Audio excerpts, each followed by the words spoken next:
listening to the podcast. It's empty, Gail. It's empty, Gail.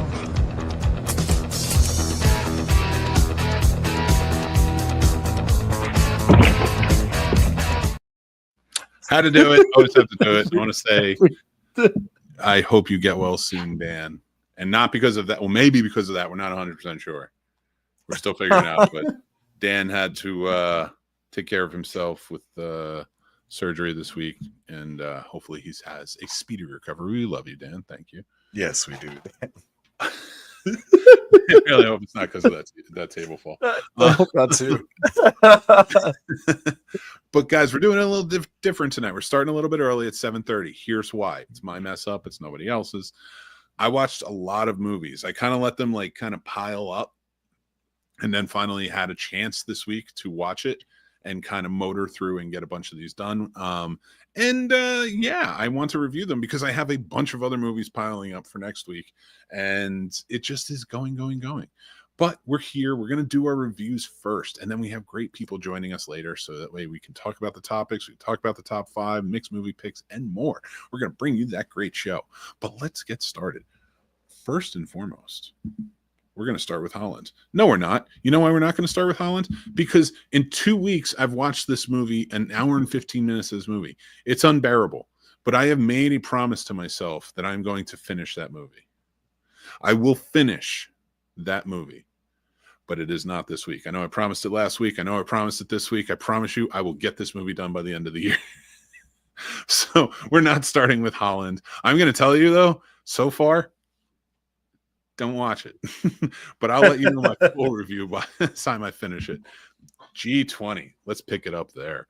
This is our first review of the night, and it stars Viola Davis, Anthony Anderson, Anthony Starr, and so many more. Viola Davis plays a former Army Ranger, I believe, who became president, and now she's going to a G20 summit with a bunch of other heads of state, and and she's going to negotiate peace terms. And at this G20 summit, Anthony Starr plays a crypto bro who has an army, and they come and they take, Die Hard style, Hans Gruber style, come in, take it over, and are trying to tank the world economy so their crypto gains more favor. I would not have believed this if it didn't happen a week and a half ago. So if I didn't know this could actually happen, I would not believe this plot. It was they tried to take a lot from movies like Die Hard, and whereas I think like a movie like Carry On took that plot line and ran with it and did really good work, G20 just didn't miss the mark. We've already seen a president in this type of action before with Jamie Foxx in White House Down. Viola Davis was great in it. Lots of action packed, good puns, good action. I don't think it's a boring movie because it's streaming. It's worth a watch, I think. But it just didn't hit all the marks. It just seems more regurgitated than it does anything new.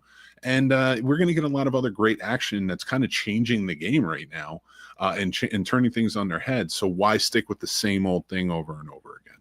So G20 was just a miss for me. I gave it a 1.5. Paul, is this something is this one that you would really like to go see, you think? Yeah, I honestly do. It's definitely one I'll stream. It's probably going to be one of the first ones I'll do for the outdoor movie nights with the weather finally warming up. Because usually an action is a solid one. So if you suggest streaming at home, this probably will be one of the first two that we end up streaming for one of our outdoor movie nights. I don't know that I'd strive for this to be the first one I go for. Okay. But if you find yourself flipping, okay, and you're looking for maybe something actiony, something, because again, Viola Davis is a great actor, so you're gonna get. And I like Anthony Starr as an actor too. It's just the roles that they have here, where it just seems more campy and cheesy, trying to like I said, maybe reiterate or regurgitate something that's been done classically before many times. But I would like to know what your opinion of it is. So if you do get a chance to check this out, let me know what you think. We're going to go on. Thanks for watching that review. Let's go check out our next review, Magazine Dreams, starring the great Jonathan Majors. We can talk about his controversies all day, and all I'm going to say is I judge by the movie. There's a lot of monsters out there, and I can't judge by them all, but I can judge by the movie. And Jonathan Majors is a fantastic actor. Everything he's been in, he enhances the characters threefold. And I just have such a good time with them. This is a movie that was made in 2023. It saw the festival circuit, and it was doing really well, getting a lot of great buzz. Jonathan Majors' character in the movie is a aspiring bodybuilder who puts all the work in, has the physique, he's trying to do it, but he also is a little mentally unstable in terms of his mental health, and he is prone to lash out violently. And, you know, he has a hard time like socially connecting with people. This is a really well done movie that gives you sort of an in-depth look at what the bodybuilding culture is, what it can be, the pressures that are put on it, the work that's put into it, and kind of how it can all fall apart, or, you know, if you keep pushing for that dream, work out. I've seen a lot of movies from A24 that are in the same similar style, like The Last Showgirl and others. This is one of the better ones. I really did enjoy it. In fact, the ending is sort of what, you know, kind of brought it home for me, because it is more of an uplifting one than you are normally seeing. That does not mean that this is not an intense movie. This is a very intense movie, and it has a lot of heartbreaking moments in it. And you will see that, and you will feel for this character throughout, but you will also be scared of him. And that's an intense thing. So I think you really enjoy this. This is one that I think you really might like, Paul, too, if you haven't had a chance to check it out. Is this one you're excited for? Yeah, honestly, yeah. I saw it had just come out. We ended up seeing what did we see last night? Sinners, Jesus. Oh, nice. But this is definitely one I want to see. I wish I had come through any of the festivals I had been judging on, because I would have loved to have a chance to see it, because I do like Jonathan Majors as an actor. So I'm excited to see it. And I do have quite a few friends that have been on the industry, male and female, and I've just seen some of their struggles. And then talking about it after they've gotten out and how just everything that's going on. I'm curious how much this is going to line up with that. But after your review, I'm assuming it's pretty spot on with how some people go through all of that. As far as an intense sort of drama, especially a look at the people, it's really like a lot of these A24 films are profiles on humanity and and especially mental health within humanity. This one handles it really well. Although I will say it does drag at times. It has its issues for sure and can be a bit spotty. And as it is, you know, you're going to enjoy it, because when you get to those beats, when you get to that acting, when he's delivering lines, you are sold, you're in it. But at times when it's dragging on and it's like almost relentless of what's going on in his life, it makes you take a step back and kind of say, all right, this has some pacing issues, and it does drag on the story a little bit. So that's why I gave it a 2.5. I think this is as for an A24, it's a good middle of the road movie, a good character study. A lot of this credit all goes to the great Jonathan Majors acting in this film. So that's why I gave it something so high. But I'm glad you check it out. You let me know what you think. Everybody else, check it out. Please comment. Let us know what you think as well. We're going to get to the Alto Knights. This might be... I'm interested to see what you thought of this. But let me give a little bit of a backstory. The Alto Knights is a movie by Barry Levinson about the mob, the early days of the mob. Vito Genovese and Frank Costello were both friends that came up in the mob under Lucky Luciano back in New York, way back in like the 20s, turn of the century 20s. They were kids that were just completely in it. As they grew through the ranks, Frank and Vito were best friends and cared about each other, always had each other's backs. And Robert De Niro plays both Vito and Frank in this movie, but he plays them very differently. I think the biggest thing that takes away from this movie for me is that it would have been really interesting to see Robert De Niro play off of another great actor, like he did in Heat with Al Pacino and others. There's a lot of great older actors that I think they could have put against each other, like where Robert De Niro could have played against somebody like a Harvey Keitel or somebody like that. Even a Joe Pesci. I know Joe Pesci's a little more retired right now, but somebody like him with that gravitas that brings it to mafia movies. As far as mafia movies go, they've been misses for a long time, in my opinion. I think they're either a little underdone, in my opinion, you know, because they can't get the big budget for like the intense action in some of these mafia movies, or they're overdone with that action and they take a lot of the heart out. This has some good action towards it. You get some good mafia action, but I liked it. It was a character study of these two mob bosses that had very different styles and wound up becoming rivals in the end. And I liked that. They played it really well. Every character in it was pretty good. And this was a good mafia movie, in my opinion, as we've kind of gone on with it. And as we've seen as we've seen in most recent years. But I did really like this one. I think I would actually check it out again. Now, Paul, you had a chance to see this one, right? I sure did. What do you think about it, sir? So I was kind of impressed by it because, like you said, a lot of the ones recently last couple of years have been just kind of misses for different reasons. This one I appreciated because I like The Godfather. I know, there's so many reasons to like The Godfather, but for me, I like that they didn't. I don't like when mafia movies take a Robin Hood approach to where they try to make it look like, oh, well, the mob boss is actually doing this for everyone else. Like, be honest. Like, he's doing it for himself. He's selfish. He's killing people. Like, at the end of the day, let's be real about what's going on. Yeah. And I liked how The Godfather, right?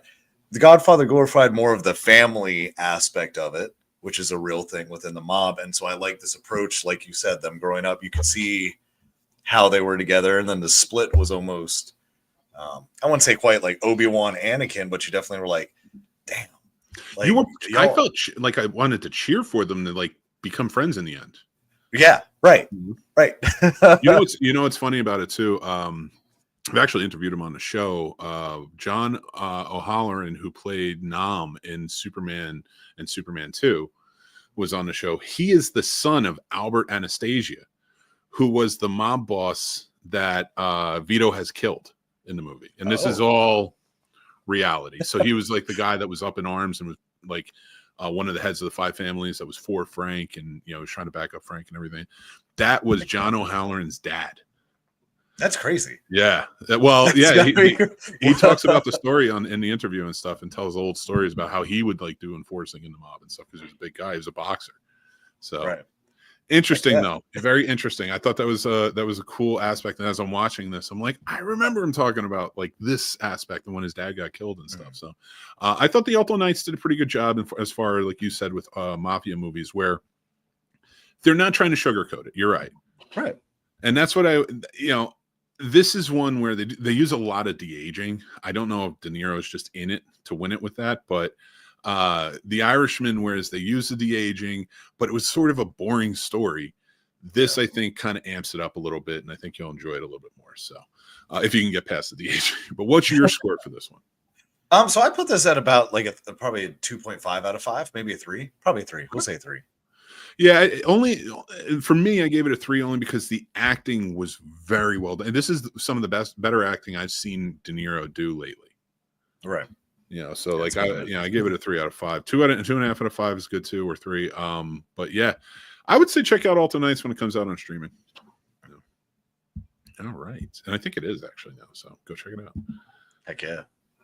Death of a unicorn. Death of a unicorn. Yeah.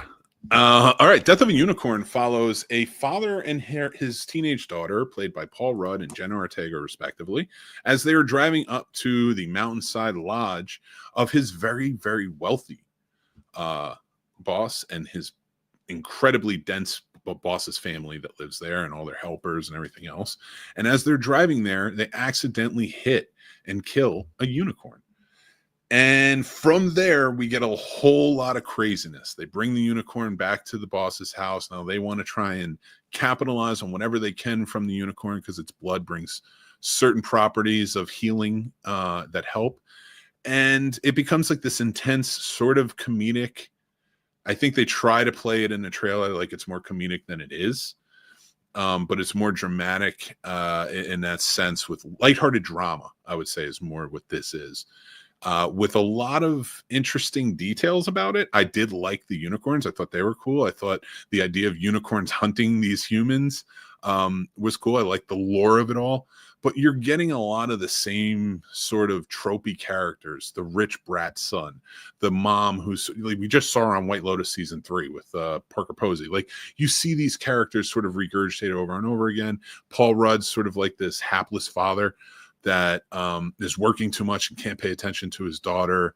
His daughter is sort of like she's just sort of a maniac with certain thoughts and how she does things, but like she is the voice of reason through this. It just was a movie that I was really looking forward to when I heard the premise, and it turns out that I just didn't love it. This was A24 is a balancing act for me, and this is whereas maybe I looked at something like Magazine Dreams earlier and stuff like that. I look at Death of a Unicorn, and I'm like, this is one of those ones that didn't quite make it for me. So, I give it a 2 out of 5. What about you, sir? What did you think about this movie? I wanted to go see it opening weekend. Didn't get a chance to. My friend Matt had seen it opening weekend. He was like, "I'm gonna let you see it first." And then when we had brought up we were gonna review it, went to go see it. I had high hopes for this movie. Very high hopes. Great cast. The trailer was solid.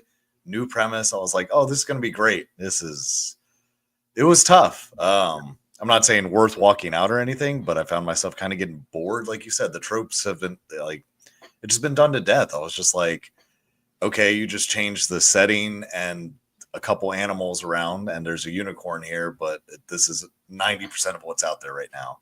I was kind of I was disappointed. I won't rewatch this. I wouldn't recommend this to anybody.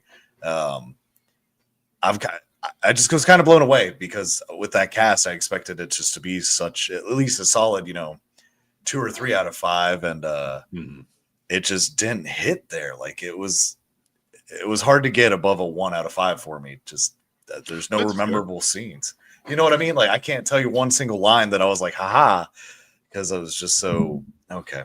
I didn't have it either. I'm right there with you. I didn't have any lines for it or anything like that. And it's funny you mentioned that because I gave it a 2 because I thought the unicorns looked badass. They did. I thought, they handled those really well, even the practical side of it. I thought the cinematography was fantastic. A24 always has fantastic cinematography that matches. I feel like it matches the story you think or you want them to tell, but not the one that they are telling. And for me, I was like, that takes away from what I'm trying to experience in this movie. And also, I feel like they only touched on a metaphysical sense in a way that's very limited. Yeah. And I felt like that could have been more, or we could have at least had more of the hunt. Yes, right. Right. Like it just felt like so. Like I'm watching this movie for like 45 minutes or an hour, and it's like I don't care. I don't care what you guys are talking about. And then it jumps into the action, and you're like, oh, it's over. It was sort of that movie for me. So like a 2 out of 5 here is because really good filmmaking went into this, but the acting just wasn't there. The story just wasn't there. And it was a miss, unfortunately, in my opinion. But I think Paul will agree. Yeah. But thanks for watching that one. Let's get to another one and see if Paul agrees. The Woman in the Yard, a new one from Blumhouse. The Woman in the Yard tells the story of a family, a mother and her 2 kids and her dog in a rural farmhouse. I'm not quite sure. I don't think they quite say where the setting is of this movie, but it's just out in the middle of a farmhouse, out in the middle of nowhere, like we've seen before.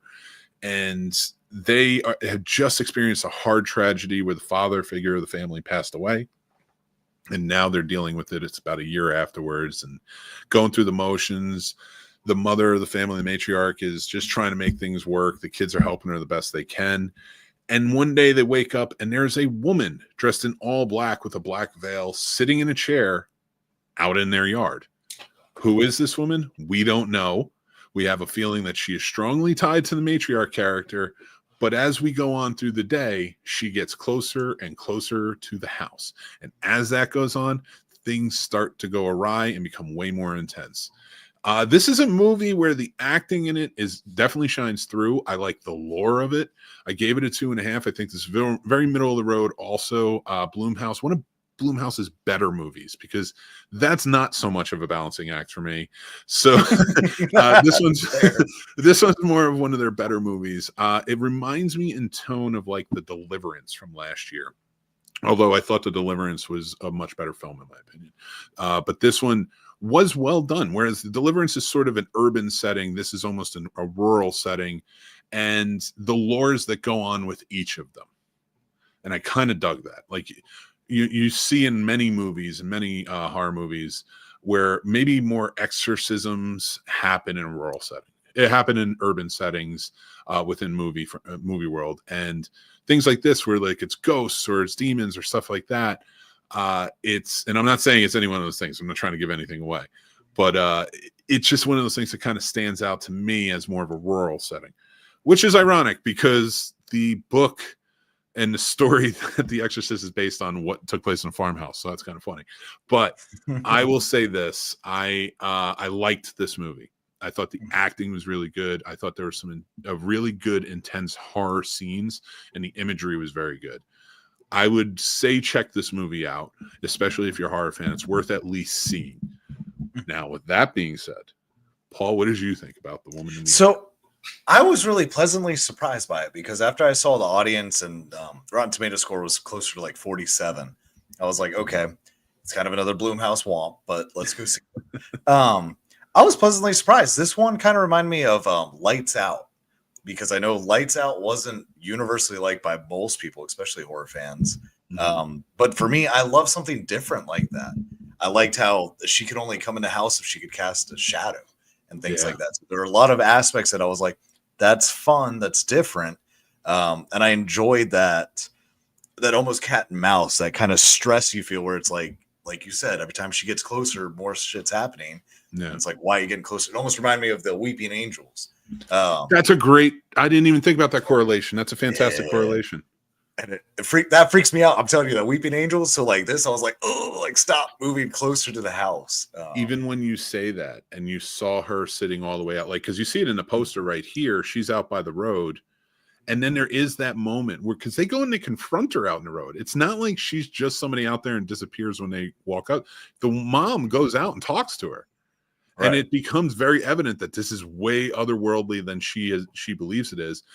And as you go on through the day, they do it so subtly where all of a sudden now she's maybe 10 or 15 feet closer, then a little bit closer. And then she starts talking to the kids, and then the dog disappears. And it's like, but my only thing with this, I would say, is I felt the ending was a bit rushed. Yes. And then that's where I compared it sort of to the Deliverance from last year, where I thought that was a really good confrontation of being. So she had to confront herself to sort of get, because she's so traumatized and like burn that trauma. It's sort of similar with this and like what they're dealing with and where this being comes from. Again, I don't want to call it a monster or anything. I don't want to put that type of moniker on it, but that sort of being, like where it comes from. And I thought that ending deserved more, but I did like it. I didn't dislike the ending at all. I just thought it deserved more of that one-on-one confrontation sort of deal. Right. Which you get, but just not in a way that I thought was satisfying personally. No, not at all. But I think it is, like I said, horror film wise, and especially for a Blumhouse movie, this is a pretty good one. Go check it out. And Paul agrees. I'm actually happy about that. I thought you weren't going to like that one personally. Yeah, I was surprised too. I thought I was going to hate it. I was like, well, whatever. But I pleasantly was surprised by it. All right. Well, I appreciate the review and appreciate you guys watching. Final review of tonight before we start the podcast. That's right. We're doing this out of order, but this is one I had to make sure I went and saw last night so I could talk about today. This is an anticipated movie for me. I don't have a lot of anticipated movies this year. And when I say it lived up, it lived up. I gave this a 4.5 out of 5. Sinners, I think right now, it's my favorite movie of the year. It is a movie that tells the story. It's directed by Ryan Coogler, first and foremost. Let's talk about that. Who, in my opinion, is a genius auteur in the filmmaking world. And this guy had never done a horror movie before. And now he's done one and has shown that he can make a beautiful horror movie that just has great gravitas, a depth to it, like, adds so much lore to vampires. First of all, like you didn't think you were going to add much more lore, but they really did, and it was so wonderful. But it also, race plays a big role into this, but not just the black race, not just the white race, but like we're really going depth here. Our main villain Remick, who is a vampire is Irish, and the Irish and black folks from back in the day were very tied together. And there's a reason for that. There's a lot of beautiful connection in this movie that you do not see coming. Now, the story follows Michael B. Jordan's character playing dual roles as brothers Smoke and Stack. They worked in the Chicago underground for Al Capone. They were in the army, fought in World War I, and now they're coming back to Mississippi, visiting their old town Delta, and they're going to open up a juke joint where they can just play music, be owners, and just kind of live out their lives in happiness. They find themselves reconnecting in this with two old past loves of theirs. They're connecting with old friends. They're connecting with the town.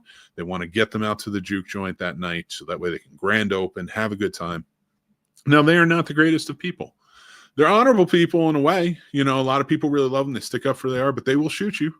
They are gangsters. They will do it. And that's the thing I loved about what they brought to this film. There's so many great actors, but they're not the protagonists of this film. That's the best part.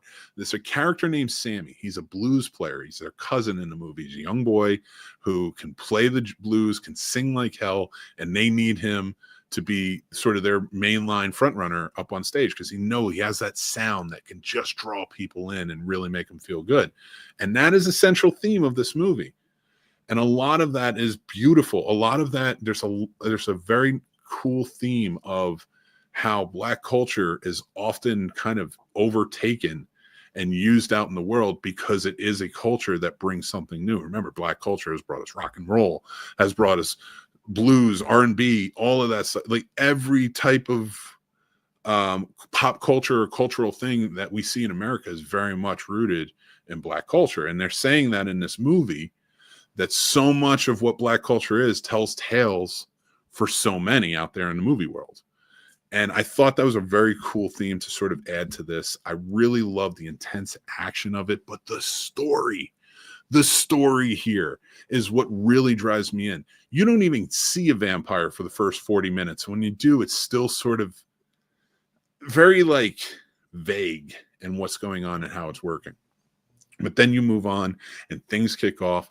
And I will say, if you're looking for a movie where this is similar to, taken a little more seriously, the drama is a lot better in this, in my opinion, but you do get some off-the-wall fun. I would compare this to From Dusk Till Dawn, which for me is once you get to the vampire part of it, it's much later in the movie. It's still great, but it's also you didn't even need it because the story you're getting all the way up till then was even better. You could switch this out. You could put the Klan in there, things like that as the antagonist against these protagonists and what they're doing, and it would still have the same sort of feel and vibe.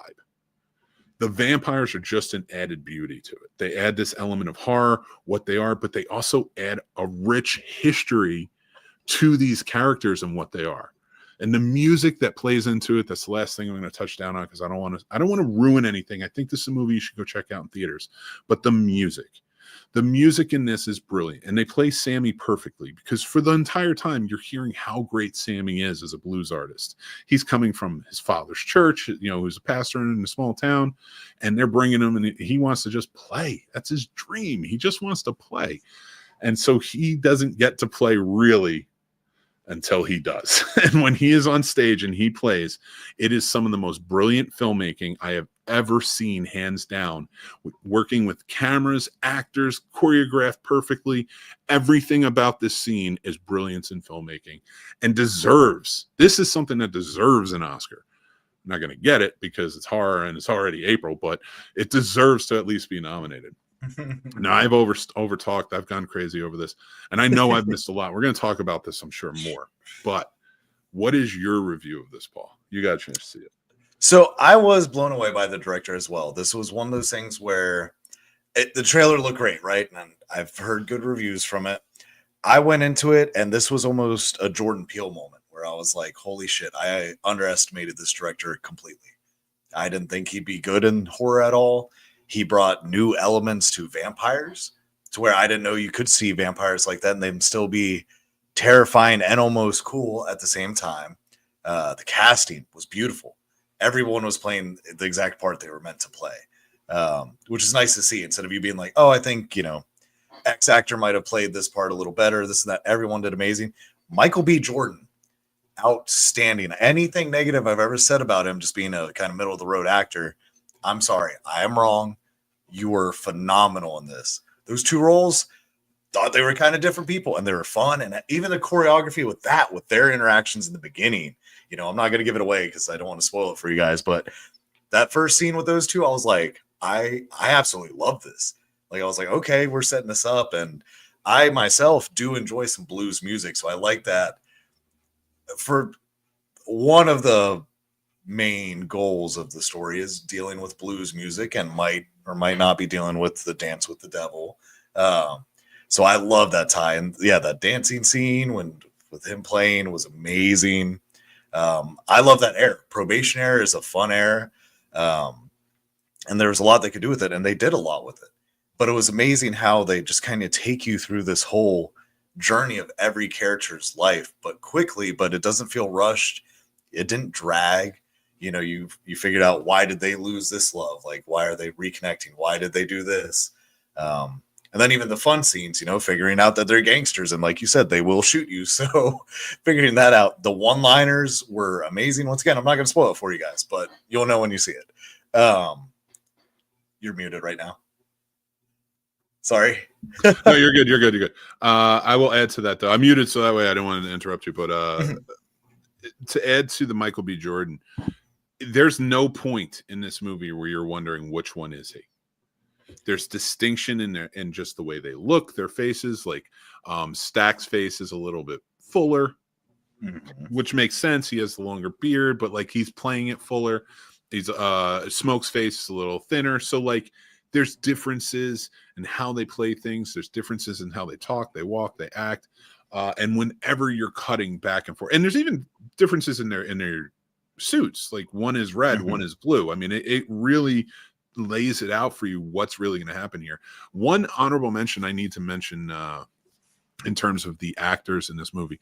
Well, not one. There's actually a few, but two, I should say. But Winomi Masako, who played Annie in the movie, and Haley Steinfeld played Mary, the two love interests in the movie. Oh my God. They were brilliant. They were fantastic. They held it. I was wondering about Haley Steinfeld in this movie. I was like, right. She seemed out of place. I get what they were trying to do, have a white woman. I also like that she is half white. Well, she's not half white. She's thirds, I guess. I don't know what the percentage is, but oh shit. I'm all over the place in this podcast today. No, but she's black, white, and Filipino. So in this movie, it allowed her to play those roles a little bit more and kind of get in touch with her roots on that. And I kind of dug that because you could see her defending herself in that. And I think that was a choice by Ryan Coogler for this character to do that. And I think she played it off perfectly. It was just really well done movie. This is one I say definitely go check out in theaters. If you're a horror fan, if you like Ryan Coogler movies, I don't blame you. It's worth going to see. So that is our review. I gave it a 4.5. What did you give it again? 4. Solid 4. It might be higher. I kind of want to watch it again. I'm not gonna lie. So it might I don't go blame you. It could go higher for me, and I only go to 5. So because it was that type of movie. Right now, like there's some good movies that came out this year that I really like. Companion was a good one. This was by far, in my opinion, my favorite so far. So number 1 on my list. I hope you guys go and like it. But here's the fun part. That was our review of Sinners. Now we're done with our reviews and we're going to start the podcast. That's right. It's 8:04. Let's get kicking. I don't even know where Sturdy is, but I do know who is here. And that's the man right here. If he shows up, you're here too, Paul. You've been here. That's what I was like. You've been here. Okay. I added oh, there he is. There he is. What's up, Chris? How you doing, Chris? Puerto Rican Chris is back, and we can't hear him because for some reason his mic doesn't work. But whatever, we'll figure it out. I just forgot I shut it off just in case in the background too. I was messing with the noise cancellation and everything. I don't know if you know how podcasts work, but you need to have a voice. People have to hear me, yeah. I They can't can't just hear use you a if pretty you don't smile, you know what I mean? And now I got competition Hey. with this guy over here. Look at his smile Nah, over get there. out of Yeah. here. Stop. But it's getting exciting. We're gonna have a good time with it. I think Sturdy is coming or he's not coming. He Roy was is having not a bit gonna of be an able to do it. issue with his OBS. Sturdy will He be said here just got soon. it. He told us to kind of hold off. But guys, we have a fun show. We're gonna talk about behind the scenes stuff. We're gonna get into like what are some of the aspects of filmmaking that we really enjoy about movies from behind. And this was a Sturdy chosen topic, so Nice. thanks Sturdy for being here. We appreciate you, and we're just gonna keep shaming you until you show up. Yes. But we do have Chris here, Paul's here, and we're gonna have some fun. So, guys, I want to talk about them from behind the scenes. What are some of your favorite aspects when it comes to behind the scenes of filmmaking? Like, if you could see yourself in like a certain department, what do you think you guys would be? Camera. Oh, yeah, I'd love to be part of the camp, like more of the camera, a little more of a grip, something like that. Okay. Like seeing how they got certain angles, like how they played the tricks on the camera, and seeing like, okay, on camera it looks this way, but how it appears on camera looks completely different. And it's like, that's how we got the lighting for this. We made this work like that. Like, I'd love to watch someone like pick someone's mind. I'm not trying to get in my list right now, but one of them, of course, is The Shining. And just seeing the documentaries about Kubrick and just how his mind would work with figuring out lighting on a smaller stage and scale and making scales with the same lights, just to see how it looked. That blows my mind. Like, I wish my mind worked that way. So that's where I'd love to be, somewhere like right close up, but not like director, but like. I like it. Right. I like it. Whereas I liked camera a lot. Mm-hmm. Once my eyes started going, I was like, I couldn't do it.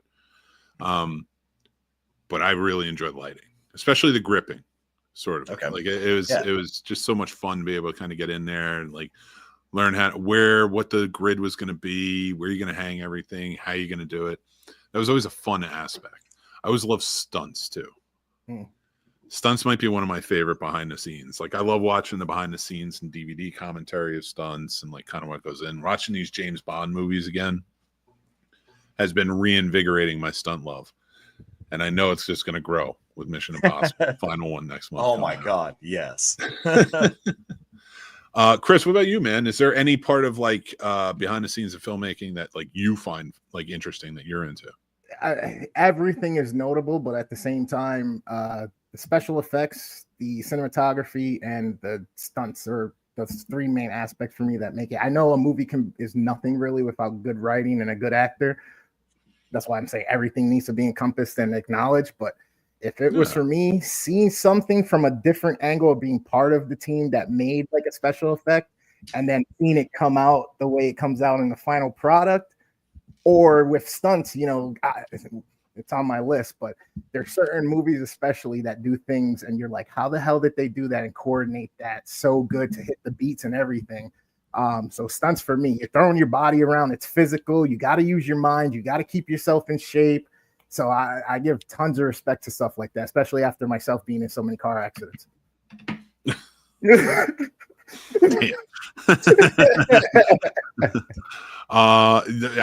Again, like when it comes to stunts, like they're the unsung heroes. I think they're going to start. I think they've announced that they're going to start. I haven't looked into it. I hope it's true, but I guess the Academy is going to start respecting stunt players or stunt performers in general, and maybe giving them awards and such, which they deserved and have for years.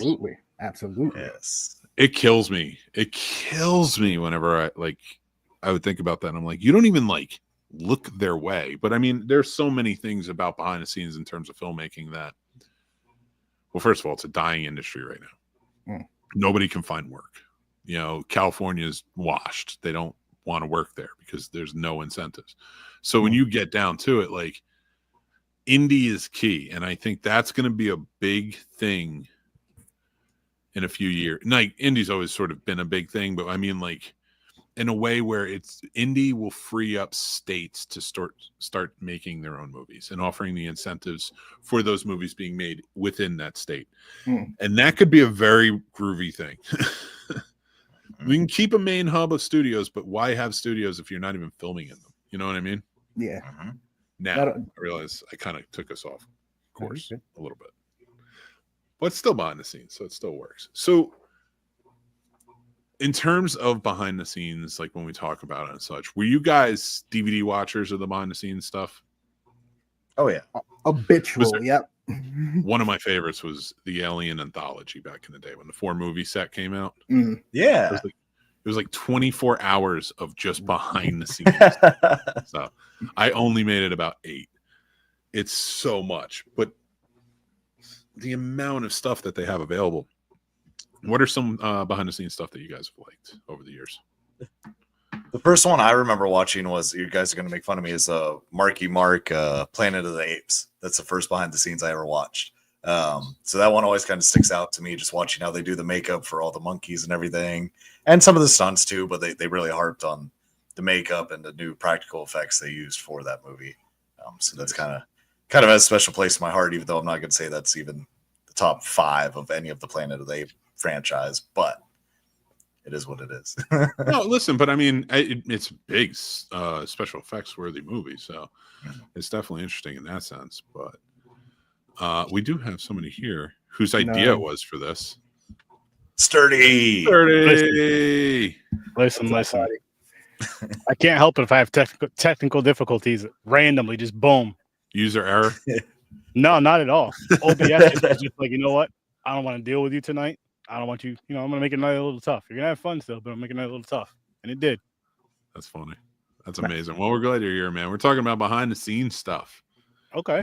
So why don't you add to it a little bit? What's some of your favorite aspects of behind the scenes work in movies? Bloopers. I love Seriously, seeing perfectionists you mess can't up. one word answer a topic you No. made.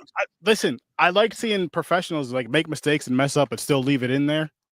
Because, well, 1, it's funny, but 2, I feel like it encourages others to kind of know they can do it too. It's like, oh, shoot, Will Smith messed up at this. He messes up at this. I can do this. You know what I mean? He's not perfect at this. Or whatever the case may be, whatever it is. With you, with a lot of things that you're great with the pot, oh, shit, Mick messes up at this. If he messes up at this, that means it's okay for me to mess up at this. Calm down. Let's not spread misinformation. I'd say bloopers, and then I would say getting to see how things are made with the special effects. That's probably first. Absolutely. But bloopers is definitely a close second because I love laughing at stuff too. That's another thing, another positive thing of it. But like, because I joke about this all the time. It's crazy how you could see them spend. It's amazing, but crazy. Someone can spend hours building, like, say, a sculpture of a head just for it to get smashed in 5 minutes in a film. But you're spending, it's almost, and for me, it's like, you know what you're doing, you know why you're doing it, but there has to be a part of you like, that's my baby. Like, I spent all this time with you. Really? Well, I mean, maybe somebody. I'm not going to say nobody exists like that in the special effects world, but no. Every special effects person I've ever met, and I have had the opportunity to meet a lot, they love it. The satisfaction of all those hours of work is that, like, destruction of it or whatever its purpose is, but especially like if we're going horror, it's the like destruction of whatever they make. Like they just want it to look good, and if it looks good, they're happy. They want that destruction. So it's it's almost a twistedness to it.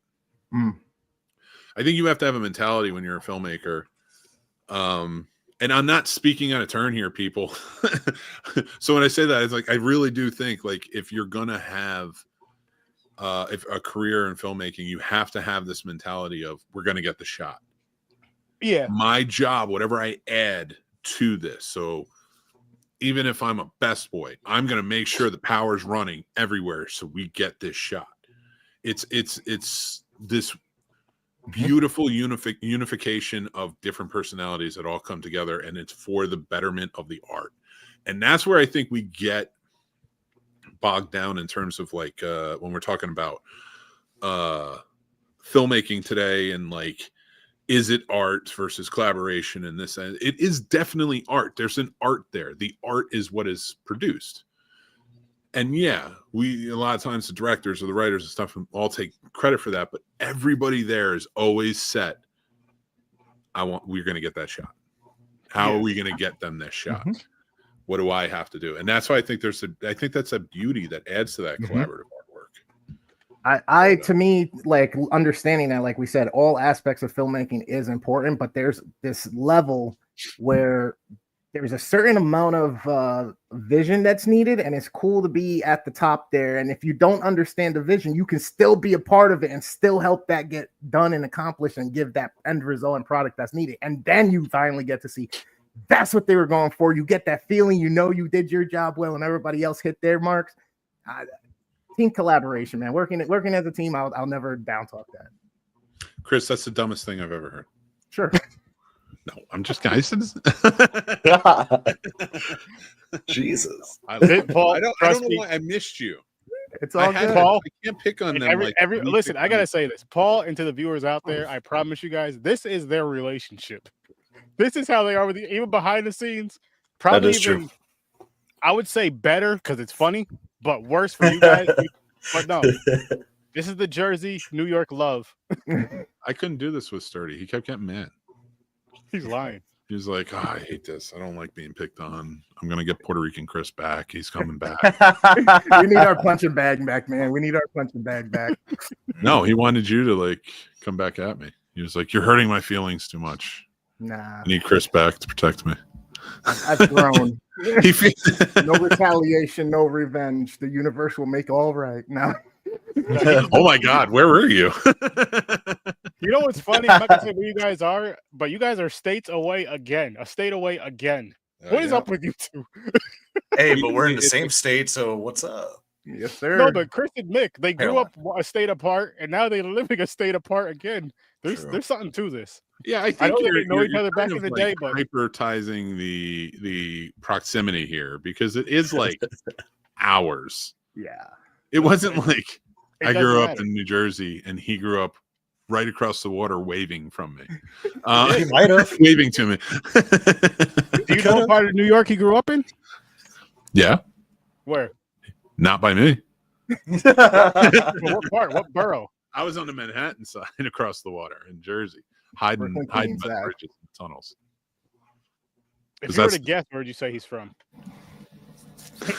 I don't want to guess Oh, he's gonna say it. because I think we know where I'm going to say. I thought he was going to Bronx. get the Bronx right off first. Yeah, I thought said he was going to Bronx. say the boogie down. I'm I was sorry. like, yo, not every fucking Hispanic, Latino, Puerto Rican comes from the Bronx, all right? First one I Well, thought of. Sorry, Do you see why I Chris. didn't want to say anymore? All right, then where are you from, Chris? The Bronx, Harlem. No. Brooklyn. Border of Brooklyn and Queens, yeah. Of course. I played Which both side of the- boroughs. And then I spent a lot of time in Manhattan because, it's cool shit in there. You know when somebody says they lived on the border of Brooklyn and Queens, that means they lived in Queens. They just say the border of Brooklyn and Queens so they can No, claim seriously. Brooklyn. Like I had a Brooklyn zip, but was able to go to a Queens school because I literally lived on the line. I love it. Yep. I love it. They redistrict. They were like, we're keeping him out of Brooklyn. He was raised up in Queens. Keep out of Brooklyn. Hey, man. Yeah. It's funny we all went for the Bronx, though. Call me I didn't say the LL Bronx. You said the Bronx. I just figured you were there hanging out with Fat Joe and all the other Puerto Ricans. I would go to the Bronx, but that's where the Yankees play. That's a different story. That's hilarious. Listen, You wanted to, though. You wanted to go there. like for what? For a Yankees game? No, to hang out with Fat Joe. Be in a music video. Lean back. Yeah, if he would let me. If he Chris would is the let one me that be gets on you it or work. work on it. Chris is the one that gets you in. I don't know He that speaks they the would, language. I don't know that they would let me in that music video. Why not? They would. You said put on a New York fitted. It was and the lean back. 90s. I look like a dad from 1983. Fat Joe's like Or 15 But years you got, old. but you got that charisma and that height. I think they'd let you in. I think you'd be a vibe. I think they would Yeah. let you in. I feel like if I showed up in a hip hop video anywhere, I'm definitely the joke of the video. That may be At it. least you're in a video. I've been in videos and I've been in jokes in videos. So I'm not against it. But what I'm saying is if you're Okay. trying to play Here's what- like, hey, his coolness would get him on that set. Yeah. That's know. not the angle I'm coming from. Okay, since you said that, what hip hop artist, if you had to be the joke, and let's just wrap this around for everybody, if you had to be the joke in the video, who would you want it to be for? It doesn't have to be your favorite, because you also have to think of something that like funny ones. Like for me, it'd be Redman, because his videos are always funny as shit. I would say maybe Wu-Tang first would be the first pick. Yeah, but they might just beat you up in the video. They can get violent. I'd let Wu-Tang beat me up.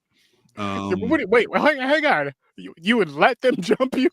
Yeah, because I have a feeling that if I let them jump me in a video, they would invite me to a concert. I don't think they would jump me in real life. Like, I'm not standing there being like, if you want to beat the shit out of me today, you can, because you're Wu-Tang. Like, I'm going to say it anyway, because if Wu-Tang's standing in front of me saying we're going to beat the shit out of you, I'm going to be like, if you want to beat the shit out of me, you can, because you're Wu-Tang.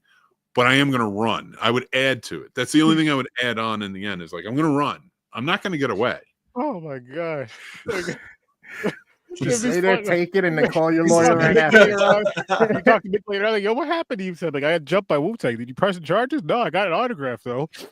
Like, wait, what the fuck? They asked me to hang out afterwards. They were like, hey, man, your head is soft. I was like, and they really ain't nothing to fuck with. I believe that. I wouldn't have if I walked up. If they wanted to kick my ass, it's purely out of retribution for something. Not personalized retribution. So it would just be an annoying fan. It'd be like, hey guys, I love you guys back in the day. They'd be like, back in the day? And I'd be like, what do you mean back in the day? When you were good. I'm subscribed to your YouTube channel. Does that count for anything? Then it immediately turns into a Family Guy episode where I'm on the ground and they're just like, bah, bah, bah, bah, bah, bah, and just like punching me with a cloud of smoke over me. Oh, then, yeah.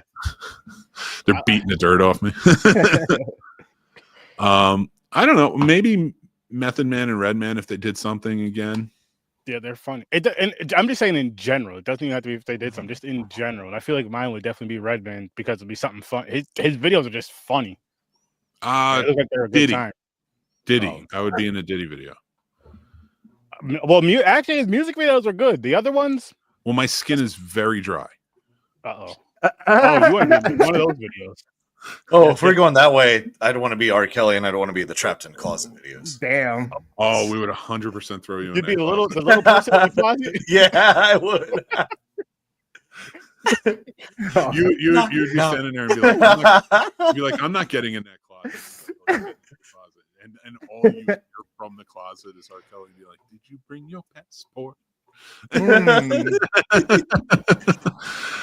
Did you get your shots? Start singing it and you're in. I don't know, stuff like that. Like, that's a good question though. Like, what music videos would I like? There's What about you, Chris, for like a joke one? That's a tough one. Lil Dicky, maybe. He's not from New York. Yeah. No, does everybody have to be from New York? No, I just said just someone that's for me. I just picked Redman because he's from Jersey technically, but he's a funny ass. He's just funny. He makes great music. I love his music, but his videos always have me dying. No. Yeah, I probably rock out with Lil Dicky for a while. I would say Busta Rhymes, but that'd just be exhausting. He has way too much energy, jumping and bouncing around and shit. It'd be cool, like the visuals would be cool, but I'd be tired as shit after. Like, yo, Busta, you're like 70 years old. Slow down. I don't think I could have a conversation with Busta Rhymes. No. Like, I would be exhausted with a conversation with him, because he even goes hard when he talks. He's like, his voice is always like very vibrant and very intense. And it's like, dude, I am tired. We've been talking about like knitting for 5 minutes and you are making it sound like the craziest thing on planet. That's how DMX would be, I feel like. Yeah, I feel like DMX would just yell at you everything, but like politely. Just be like, what you really want? Because I feel like with him, at one point, he's going to be cussing you out and then praying for you, and you're both going to end up crying somehow. Like, it depends on what stage of his life he was in. If he was using, you know what I mean? Everything. You're hanging out watching you got the ex sitting on the couch, and you're like, hey, man, you mind if I go grab a drink? And he's just like, it's dark and hell is hot. Turn on a light. And it's just like, why do you have to yell everything? It's like, we don't have He's like Samuel L. Jackson of rappers. This is why I'm not allowed to be in rap videos. You know what? Movies with Samuel L. Jackson would be yes. Oh, we're not on that yet, but yes. Well, I feel like you have to be so like Samuel L. Jackson, old, but perfect. Put him in everything. Why? Because he's cool. If you're not cool and you're old, you can't be in anything. Mm-hmm. That's true. I mean, think about it. How many uncool old people are out there? A lot, but we don't know about them because they're not on TV. Oh, they are. Well, those don't count. They're not in anything entertaining. Quite a lot, actually, Sturdy. I think we're talking about two different worlds, though. Not sure. the hip-hop kind. So I will say hip-hop videos, I don't think I'd work in any of them other than being an antagonist to the protagonist. That's fair. Nice. I know what I am. He pulls up to the set. Everybody hides their weed. Hey guys, you know where I can get a lid? Like, Yo, I don't cop, think cop, that cop. I'd pull up and no, I don't think they scream cop with me. Like, fucking guy. What is he doing here? We just want to have fun. We don't need him looking at us. call PO. I think you'd be a PO, or I think you'd be a cop.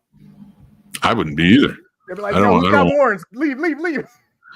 Never had the interests. That's why I got into firefighting, stuff like that. And in military or police, never. It was. I never wanted to have to make that choice of ending somebody's life. That's fair. So get that. I removed myself from it. Right. Fair.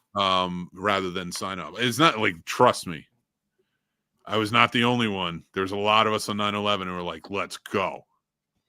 Ready to rock and roll. And I remember we were a lot of us were being stopped and being like, you need to think about this. Let's see what happens tomorrow. let's just take a moment and see what's going on here. And that was one of those moments where it was kind of like, yeah, let's do this. Let's just go. It's go time. Yeah. But I'm glad situations like that, because I have a very high respect for military. It's not a matter of saying military shouldn't exist. I'm a pacifist. So no, this was my choice. I didn't want to make that choice or have to make that choice. And I knew going into the military, especially in a time like that, I was 18 in 2000. By 2001, you knew what's going on. I was like, you know what? I don't want to have to make that choice. I'm pulling back from it. I don't want to be a cop because it's the same choice. My entire family were cops or military. So it's I want to do something a little bit different. But like I said, military, I don't feel like, and I'm not making this political, but I don't feel like we do enough for military or veterans in this country. I know a lot of people are screaming differently at the moment, and I will scream even harder, but I don't think we do enough. I think we need to do more for them. That's why there is a lot of anger among veterans in this country, and it has kind of spilled over into younger generations because we didn't take care of anybody after that war. And we screwed them over during that war, and they deserve to be taken care of more so than they are or have been. Yeah, it's sad to know that in the history of that, we went from being a country that after someone defended us or we had a war or whatever, they come back and they get a piece of land.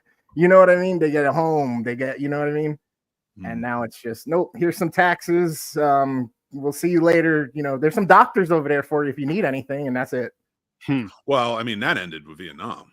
Even the Korean War, to an extent. The Korean War was sort of in the 50s. There was still a lot of positivity, although the Korean War was frowned upon.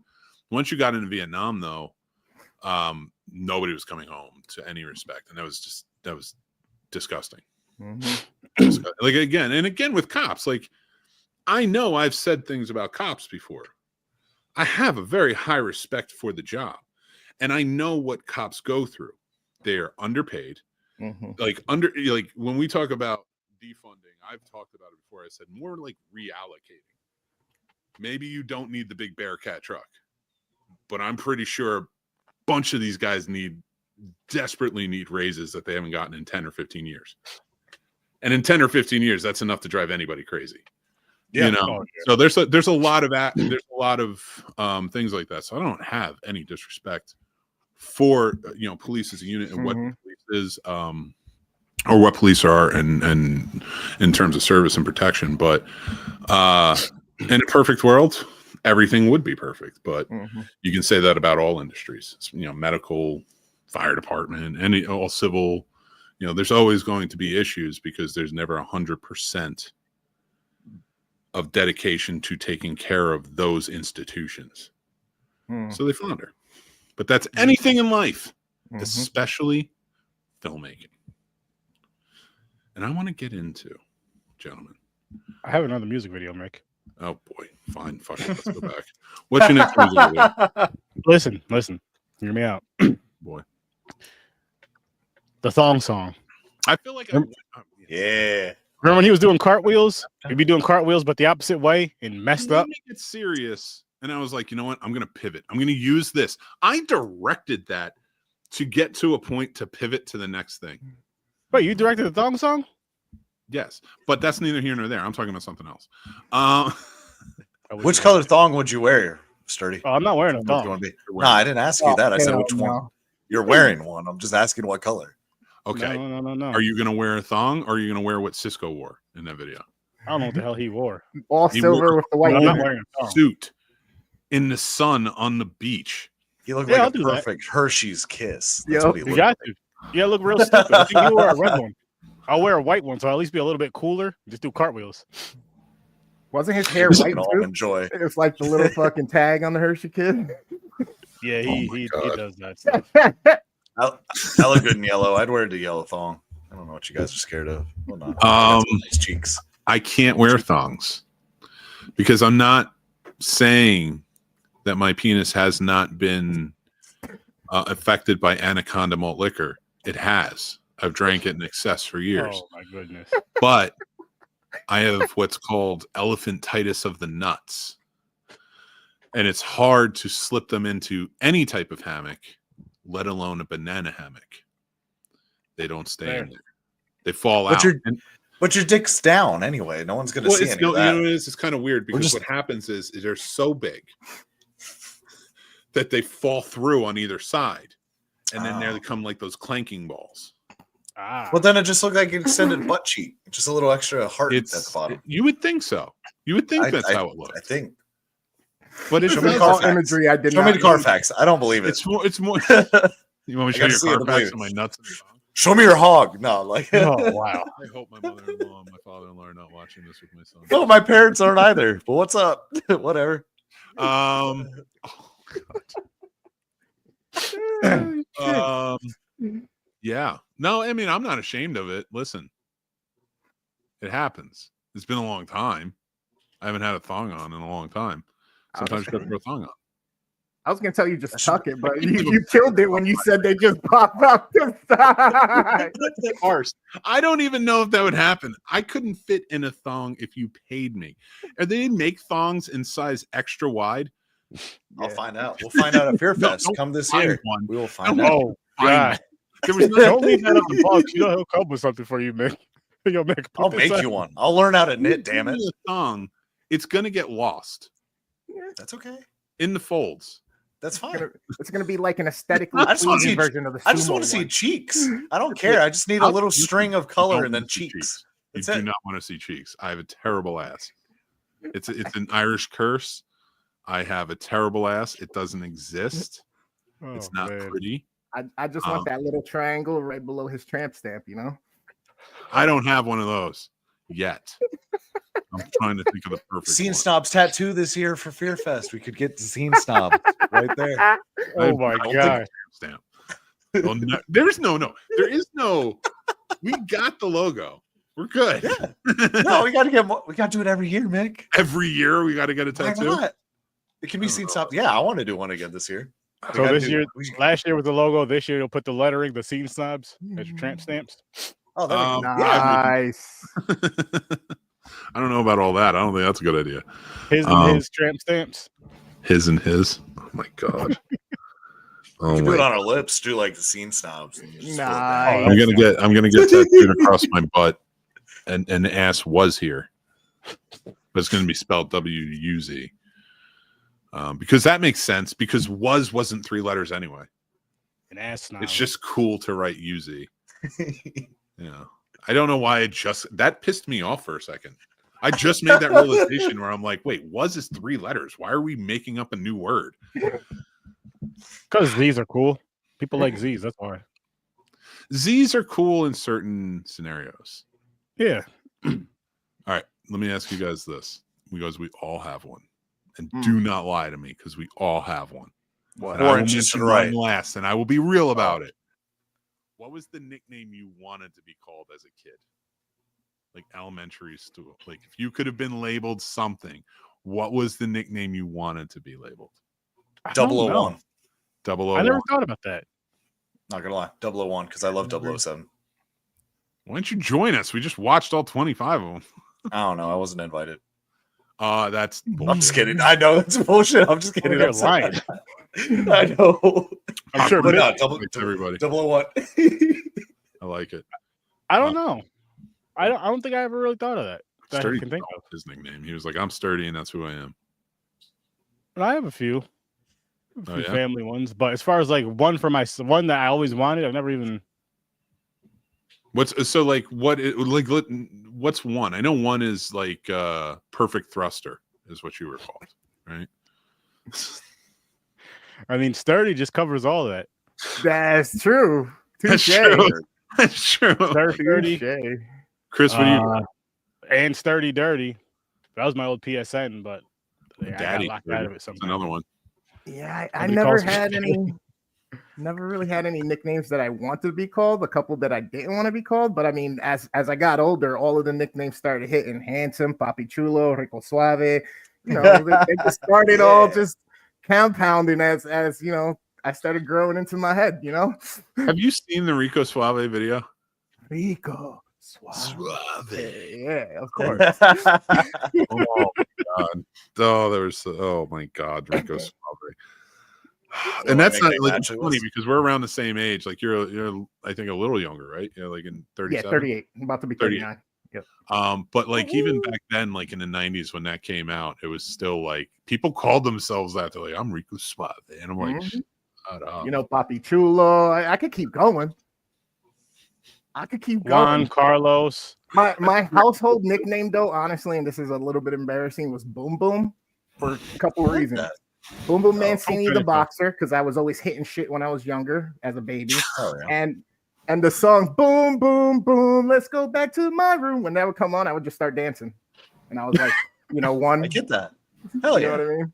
That's So cool, that Chris. shit, I like that. stuck. My mom still calls me that shit. My fucking aunts and uncles and everybody. I'm Oh, like, yo, so I'm almost 40. I have Dude. a legal name. I have a social security number. The government knows about me. Call me my name, please.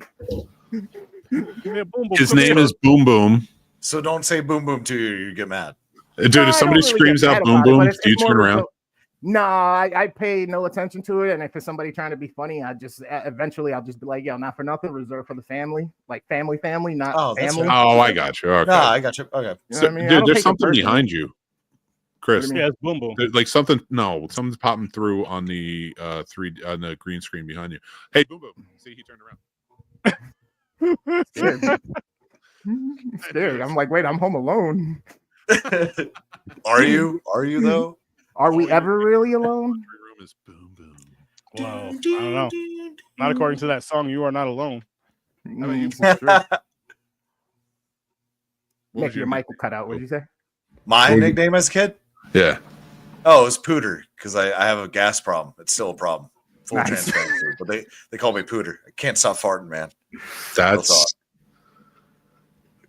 I did not expect that. Yeah. Yeah, but what was the nickname you wanted? 001. Oh, 001. You did say that. I'm sorry. I'm sorry. Yeah, But no, I'm you so can- glad I'm so glad I circled back on this because I got to hear Pooter. See what happens in podcasts when you just ask a question a little bit Yeah, differently. it is. You're welcome, people. You're welcome because you can try from the thong song. I wanted All has to my do with ass. nickname as an elementary school kid. I wanted my nickname to be Slick because I had like Okay. slick back hair and such. Oh. It was useless. So With a Y? Sorry. You are I'm useless with a sorry. It Y. took a second and everything. God damn. You're why? Hey, what was your nickname as a child? Mistake. Accident. Yo, oops, get over here. Yeah. You're not wrong. I mean, I kind of was, but Jesus Christ. What was your nickname? Mistake. Here's one for you guys. Raise your hand if you were planned. If you were what? Planned. Oh, Yep. Nope. mean, I was abandoned as a baby, so obviously I wasn't playing worth a shit. I would Well, technically. there was a plan. Yeah. That plan didn't involve. I technically It wasn't wasn't Plan even B, supposed apparently. Fuck. Aw. Well,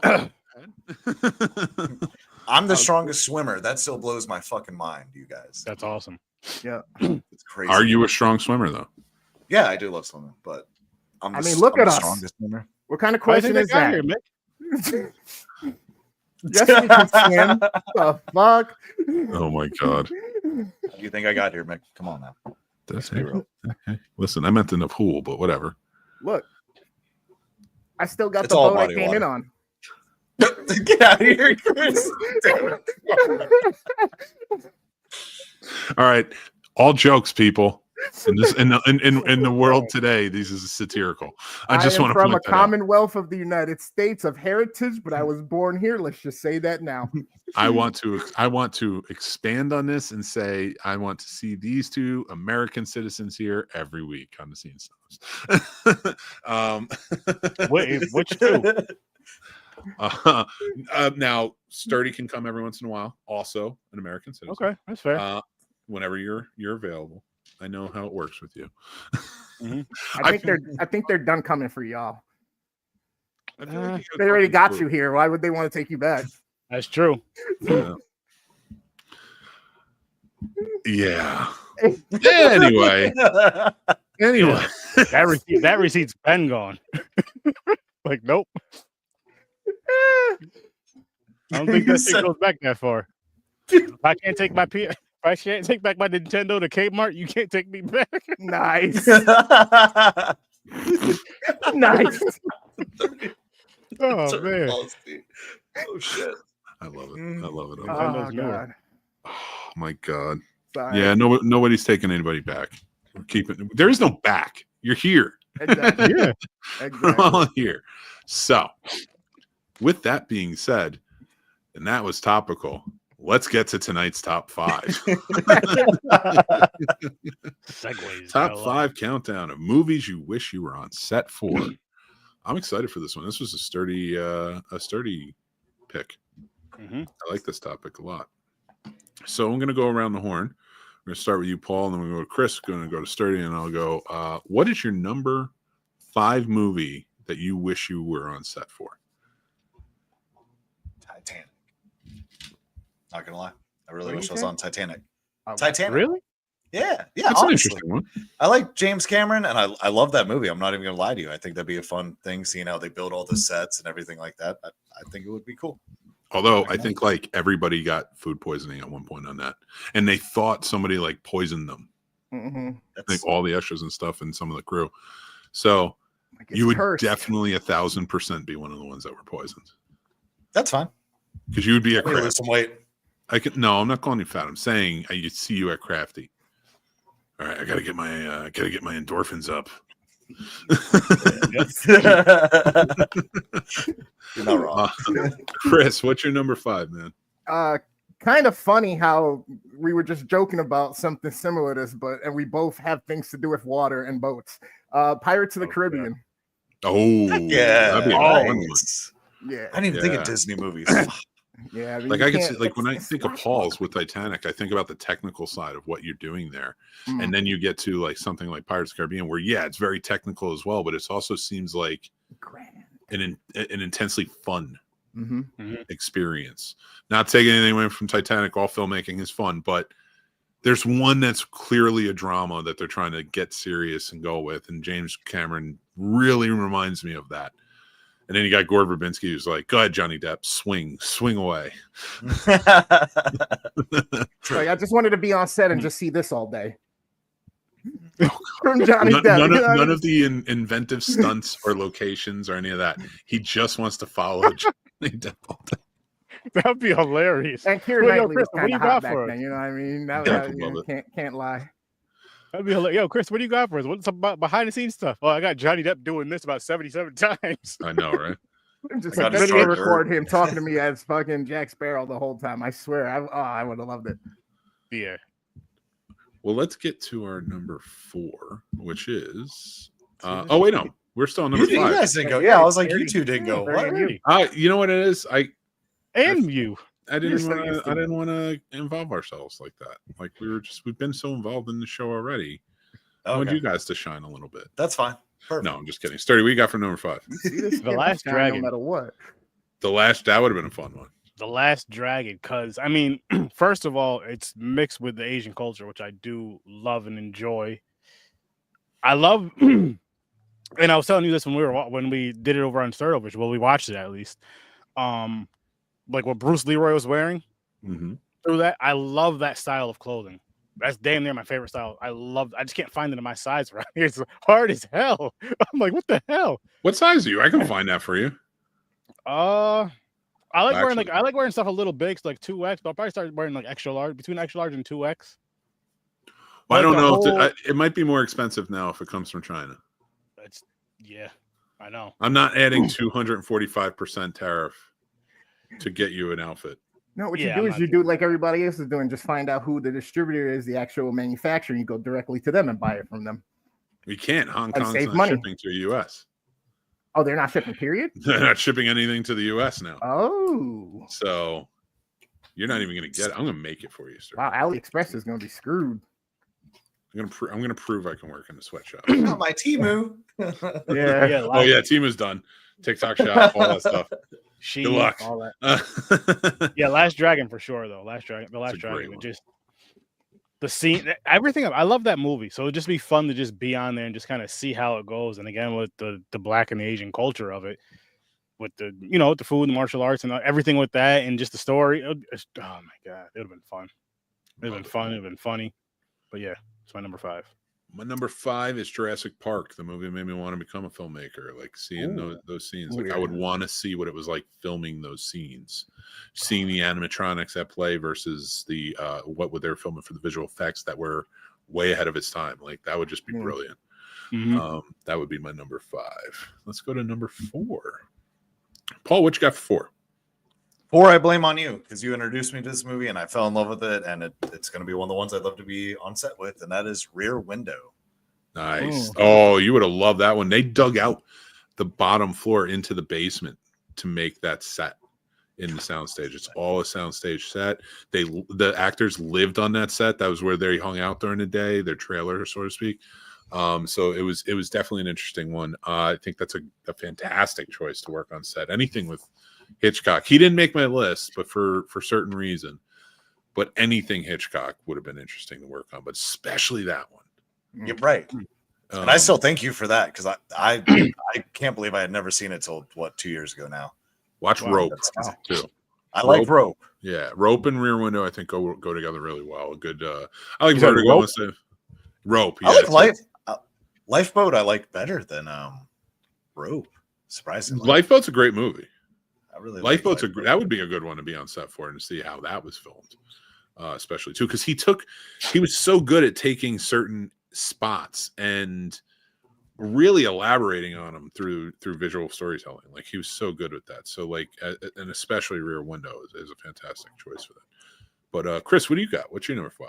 So this one actually, one of my viewers earlier, and I didn't notice the comment, he said, I would love to be a fight coordinator on a film with movies like John Wick or Creed. They're so cool. And that brings me to my number 4, which was John Wick. Nice. Again, the style of shooting certain scenes, all one shot with all of those stunts happening, the gunplay, the coordination for the actual like martial arts and all that. I think I would have forgot I was working and just been mesmerized the whole time watching this thing unfold in front of me. You should watch Rope too. It's not an action-heavy movie, but it is a oneer. He shot it all in one take. Supposedly there are cuts, he had to do, but they're very crafty in the way he portrays them in the movie. It's very cool to watch. You said Rope too? Rope, yeah. You watch Rope if you like John Wick style, like the one-shot type of film. Okay.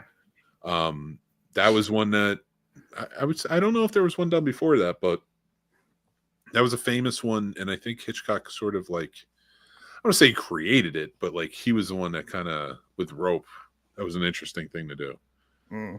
What do you got, Sturdy? What's your number 4? Black Dynamite.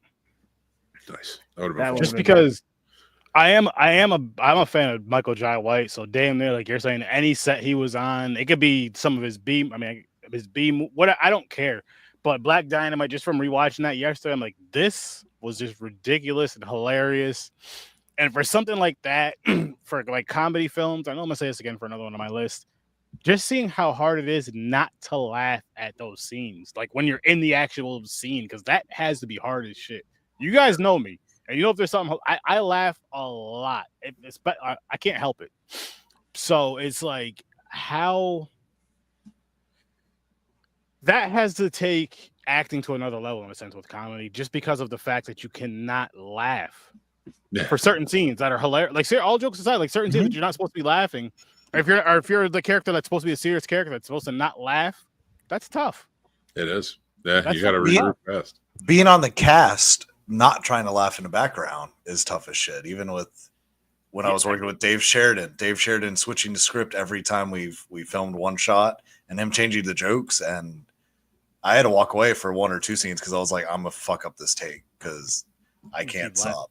He messed up Dave a couple times, like where Dave would be like, "Fuck, I just fucked up the shot. I'm sorry." Yeah, that was funny. I will say I'm guilty of laughing during a shot one time where they had to redo a take, and I was like, I felt terrible, but I was as an associate producer, so it wasn't like I was going to get in trouble. Mm. But it was, and like you don't really get in trouble. Like if you apologize, you're like, I'm so sorry. That was unprofessional. I shouldn't have done that. So like if somebody's just straight up, like people, but I have like where like it was one of those things like where they said it, they delivered the line correctly, like right, just like hit the comedic point perfectly, and I just belly laughed, and you could hear it, and it was just like. And it's like, and they did not hit that line again that way. I was like, that sucks because it was so good. So I ruined a movie, but whatever. Happens. I like that though. Black Dynamite's a good one. My number 4 is Citizen Kane. Okay, nice. I would go there with a notepad, and because they did things cinematography wise in that movie, and in many other ways, as cinematography wise, especially though in that movie that were. Not that had never been done before, but they set the bar, and it's still a high bar that they set with that. Like you can call the movie whatever it is. I think it's a work of genius. I think it's a spiteful work of genius. I'm not saying it should have been made over anything else, but the reason it was made, the story behind it, what they did in terms of to get shots in that movie to really get the genius of what Orson Welles was trying to do, and the fact that it ruined Orson Welles' career. Wow. It's all like that lore of it is interesting. So like to be on that set that would be an interesting one for sure. All right, let's get to our number 3. What do you got for me, Paul? I went with Metropolis. Wow, okay, interesting. Yeah. Not like The Godfather. You would go like a Metropolis, huh? Mm-hmm. How so? Why, if I'm in this? Just because I love silent films anyway, and I'm still amazed. Like even with technology now, I couldn't even begin to tell you how I could film. Oh, the 27 Metropolis, not. I think I was thinking of the new one. No. Oh no, I'm talking about the 1932. Ooh, it's 27. Yeah, 27. Yeah, sorry. So 27. Yeah. I'm talking about that one.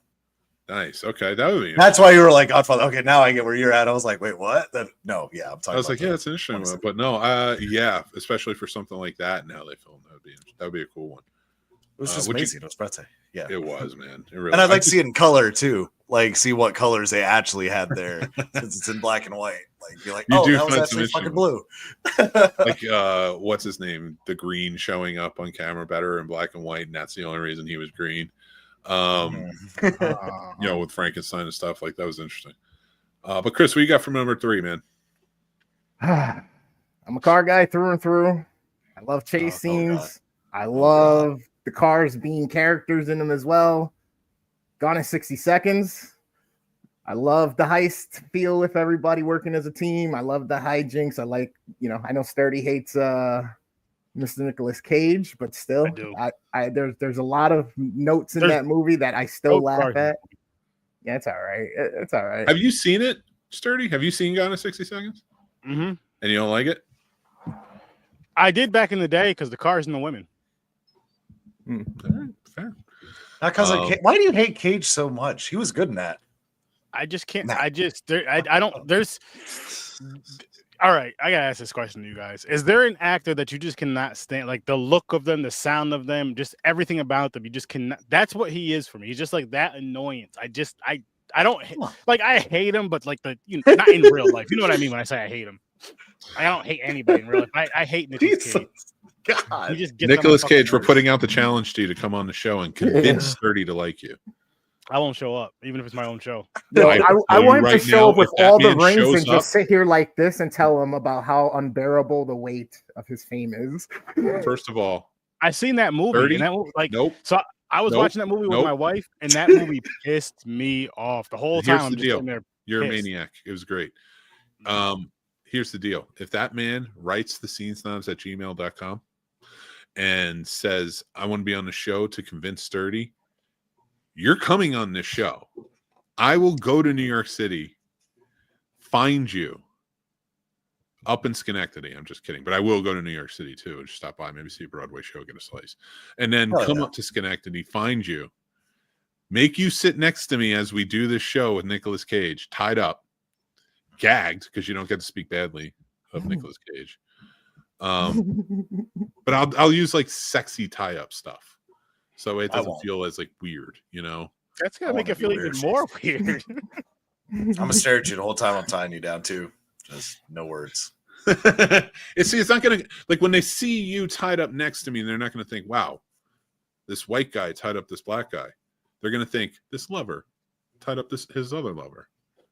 I don't think so. You're the best to say that too. I don't know if there's there's actors I definitely stay away from. I don't know if I hate them. You're pretty intense about Nicolas Cage, though. But I think that's why he should come on the show and talk to you. Nah, win you over. I feel like we'd get along as well as Peter and the chicken from Family Guy. Nah, I think you'd meet him for 5 seconds. He would talk to you about movies, and you'd be like, yes. He would talk to you about horror movies until your like ears fell off, and you'd be like, no, this guy's great. I would walk away from him. You wouldn't even listen to him talk about movies? No. About Like, horror? I'll put it to you like this: if he was at a con, I would avoid him as much as I can. If I was hosting his panel, How did he hurt you? Oh my god! Listen, This is deeply rooted. Nope, not gonna host this panel. I don't like him. You know what we need to do? We instead of doing a real I was just combat, gonna do it. Show us on the doll where he upset you. Here and here, listening to him and seeing him. Sturdy, can we do a real combat just for Sturdy to convince him that an actor's actually amazing? Because he is. Can we try to do that? We Sturdy present would our not cases judge to you. No, but let's try. Would you be up? Would you be open for it, Sturdy? Let Mick and I try to convince you Nicolas Cage is worth it. I mean, you could try, but you'd be wasting your time. Okay, I'll take the challenge. I'll take challenge. I think that I don't know that I could do it. I've tried for years with Sturdy to check out Nicolas Cage, and he just is not in. He's not in for it. We'll get it. I'll do my best though. Oh man, stupid mic! It just keeps going down. I don't know what's happening. I fixed it earlier and it was working, and now it's just every time I do the show, it jumps right down. All right. Anyway, Number 3. What's Let's your go. number 3? My number 3. No, you did your number 3. I thought. No, you No, I didn't do didn't. your number. Oh, What you John got? 60 What's your number 3? started it. My number 3 is The Raid. Ooh, that'd be I almost interesting. put it on Just- the list. Those fight scenes in that film, the movie, and how they're like going through the build, like going upstairs through the building and all that, and just being able to see that. I just like you were saying, how you'd be like amazed and like locked like that. I'll be locked in for because I'm like, this is just so dope. And my favorite type of action film is more of the martial arts style, more of the hand-to-hand combat, and like the weapons that they use. Guns is boring. Guns and all that other shit is boring when it comes to action films to me because it's been done. I know it's cheesy. 80s did it the best as far as explosions. You're not gonna top that in my opinion. It looks better now. It looks better visually now and all that other stuff, more realistic. But the 80s still just because everything exploded. You could be brushing your teeth and throw your toothbrush out the window and hit a car. Boom, explosion. We love that. You're not gonna top stuff like that. I'm not saying it was in an actual movie, but it probably was. Some shit we've never seen. Oh god. But yeah, like but no, there's nothing better than like the hand-to-hand combat, just the style of the raid, and it's like such a tight combat. because in the first time out there, he's just in that building. I'm like, oh, this is so freaking amazing. That's legit. That's a so great pick. The filmmaker in me for number 3 had to go with one of my favorite filmmakers, but I went with one of his movies that he only made because he was directly insulted, and that is John Ford with the movie The Man Who Shot Liberty Valance.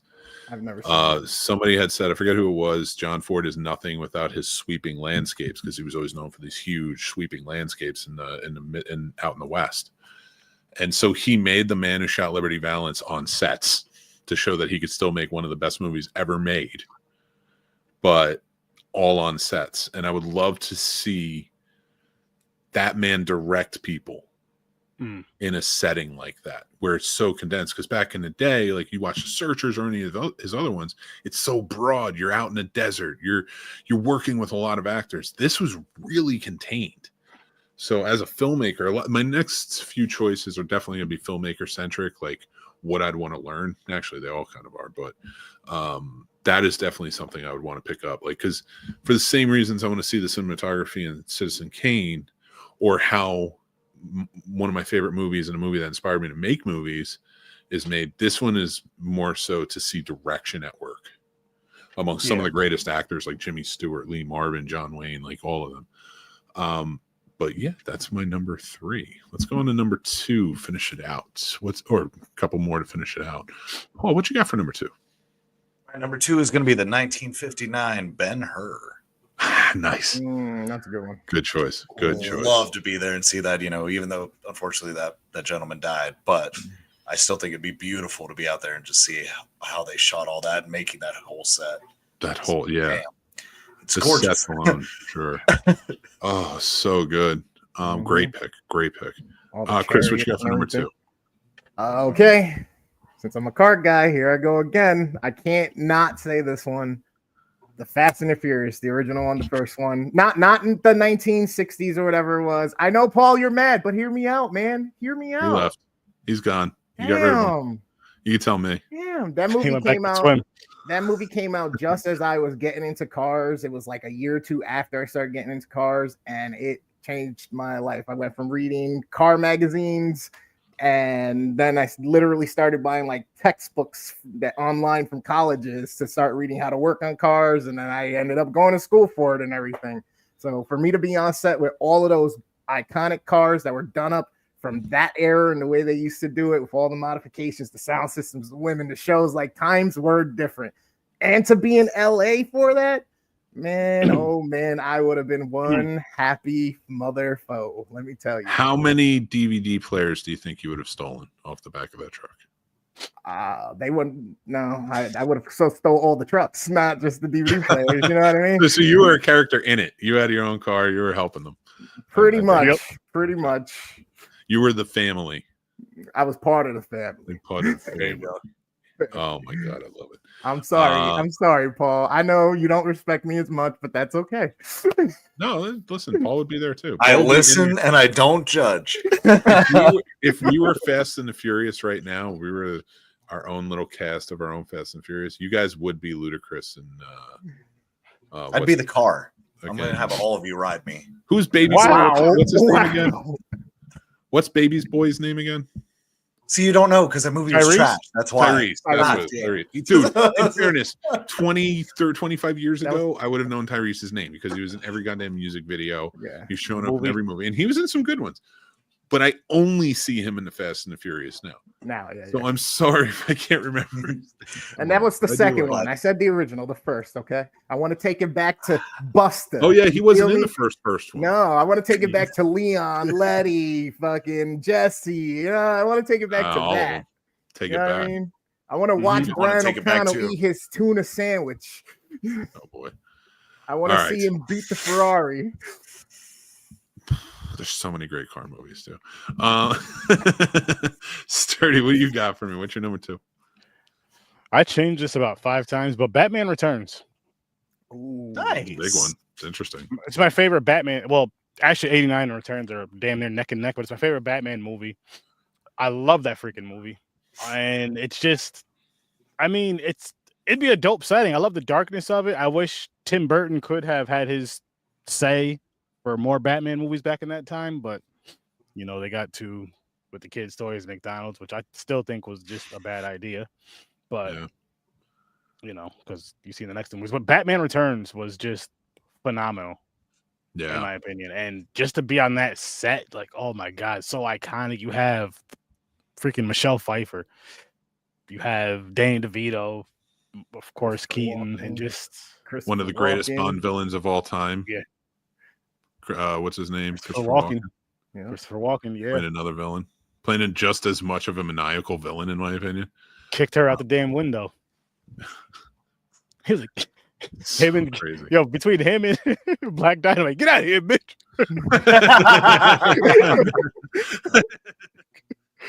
Oh my god. Well, that's not what so number 2 for me, I'm gonna say a movie completely shot with natural light by candlelight. Barry Lyndon. I want to watch. Listen, there's a lot of Kubrick movies I would love to be on set. Facts. But if I'm gonna be on set for a Kubrick, you got mother. I'm not yelling because I'm raising the thing up again. But whatever. If you're gonna give me a movie like a Kubrick movie where I feel like I can learn the most in terms of technical, it's a movie where he films it completely by natural light and candlelight, especially. So I would just love to learn the lighting aspect of this. How did you get it to look this way with candles? You know, stuff like that. Like, this is nuts. So from a filmmaking standpoint, it would definitely be Barry Lyndon, I think. And my number 1 is going to be interesting, but let's go around the horn. What you got for me? What's your number 1, Paul? I tried to go with kind of like you said, I'd love to learn everything I could. So I know you guys probably assume you know what number 1 is, but it's actually 2001. Okay. Space Odyssey. I'd love to see, because I mean, the scenes are iconic. I don't know how he did them all. You know, I've watched the interviews stuff, but I just would have loved, like I said, to be a part of the masterpiece it is. To actually see them work it out, or be like we were saying earlier, like, we need to get this shot. This is what we're looking for. How do we do it? Then just seeing it unfold and just being amazed, because the movie's great. So you loved his work with the moon landing? Yeah, I love that too. All right, we're moving on. What's your number 1? Nightmare on Elm Street. Thank God. I guess that would be a good film set to be on, the moon. No, I'm kidding, of course. But Nightmare on Elm Street. I need to hear why. What do we got for me? Freddy is iconic. During that time, they thought it was going to be a flop. They introduced a bunch of different things with the special effects that became such iconic scenes, like the stretchy wall with the latex, the bed scene with Johnny Depp. You know, the aspect of Freddy just himself kind of clowning around, his long arms, and just the lighting and the way they shot that movie. It translates well for what its purpose was. So in order to see that live, as much as he scared the fuck out of me just watching him on a VHS back in the day, but then seeing all that magic happen to actually make the experience go that much further and embedded in my brain as I'm helping make it, I would have passed out. Like, I love it. All right, I like that. That is a damn near perfect script, in my opinion, for horror. But yeah, that's a great pick. I love that. What's your number 1, Sturdy? Now, you know, I had to throw some horror in here as well, but Friday the 13th, the original Friday the 13th. It's not my favorite in the franchise, but I do feel like it's the most important in the franchise because it's what started everything in the franchise. And I mean, it was an awesome movie, and I got to be on that set, not on the set, but on where they did the, you know what I mean? Got to see the set or whatever, you know what I'm trying to say. Mm-hmm. But to be on the actual thing when they're actually doing the movie and all that would have been phenomenal. And it's probably one of the main films. I know it's the main franchise that definitely like got me into like really loving horror and kept me in horror, but it may have been one of the ones that kind of started me. I don't know what I've seen first, but that's definitely up there for me. It's really important in my movie watch. You know what I mean? That's like a favorite franchise of all time. Not the best, but again, because a part of my favorite genre, it's kept me a part of this genre, and I can watch them shits all the time. Yeah. If I had to choose for number 1, I would say 1959's Ben-Hur. Epic scale movie. Cecil B. DeMille. Cecil B. DeMille was the director of Ben-Hur, right? He directed the original. I don't know if he directed the remake. I should double check that. It's been a long time since I've seen. Actually, I should watch it for this weekend. If I'm being honest, it's Easter weekend. No, William Wyler. That's right. He took over for that, and actually, he created the other character in that. Was it Masala? who was the sort of brother to Ben-Hur in that movie. He was one of the ones that really added the element into the homosexuality relationship between the two that they hint at through their how they kind of connect, and the love that Masala has for Ben-Hur, and it's much different in return towards him. I love this movie, and just to see little things like that, what they can get away with, but the sets. Oh, that production design. Just like with Rear Window, Ben-Hur can teach me so much about production design and what they did. And just being able to really make the Roman, in 1959, really make the Roman Empire pop in such a way that seemed bigger than life, but also keeping within the idea of like the story of Jesus and like how that played against the backdrop. Wonderful movie. I would love to be on set just to see how that was made. Nice. And those are our top five movies. I got an honorable mention. What's your honorable mention? Two. This one's a funny reason. I swear to you. My brother, Henry, literally just texted me. Doesn't know we're doing this show. Doesn't know we're talking movies, but I'm going to use this as he would want to be on this set. And he said, I framed Roger Rabbit. It was me. And I'm finally happy to have the weight off my shoulders. So I'm going to throw that one out there. Who framed Roger Rabbit? Henry. Yeah. I mean, there's a lot of very cool animated, and like that being animated, such an ambitious project of animation versus live action. Yeah. Man, that would be really cool to see. And like you would think I would say like Back to the Future or something. And there's a lot of movies I would love to have been on set for. I pick these more from a filmmaking standpoint. What would I walk away from working on these movies? That's fair. So, and then I got one that I know Mick deep down would really want to be on. He's just never going to admit it to us. The Never Ending Story. Music? No. All right, I'm moving on. Thank you for watching, because The Never Ending Story is a terrible movie. It's boring and nothing happens in it, and then it ends anyway, so who cares? Not that I didn't want it to. You're rooting for the nothing to win. That's why. I'm not rooting for anything to win. I'm rooting for the movie to be over. That's what I'm rooting for, and it does end, but it ends unsatisfactory. That's why they made a second one, Mick.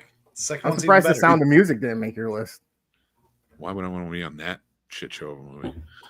Because I like singing. I'd sing along the whole time. I thought you said it was a good made movie. You just didn't like the movie. It's a shit show movie. It's just stupid. It's just dumb movie. I'm not arguing with you. Don't let Chris get in your head. Don't give him that power. Don't let him do it. Well, let me do the mixed movie pick, and then maybe you can have that power for the closeout. I want to say thank you for watching the top 5. You're watching as a clip. Make sure you go back check out the full episode. We did a ton of stuff tonight, and we had a good time. Oh, yeah, we did. But let's finish out with mixed movie pick from 1964. This April, I've been doing musicals for all of my mixed movie picks, and I've been doing, of course, the classic film reviews to go along with them. And from 1964, I picked a little bit different of a movie. It's a musical movie. In fact, I'm gonna send you guys over there for a sec. It's a musical movie that I think does fit under the framework of a musical, but it's A Hard Day's Night starring the Beatles. It's about their surge in the UK and America and going out on tour, and that's kind of why it was made. It's sort of not a documentary, but sort of pseudo documentary style to kind of give you a satirical look of what the Beatles' life is like and that crazy mania, Beatles mania that was going on. I think it's worth checking out. The music, of course, is great. It's by the Beatles.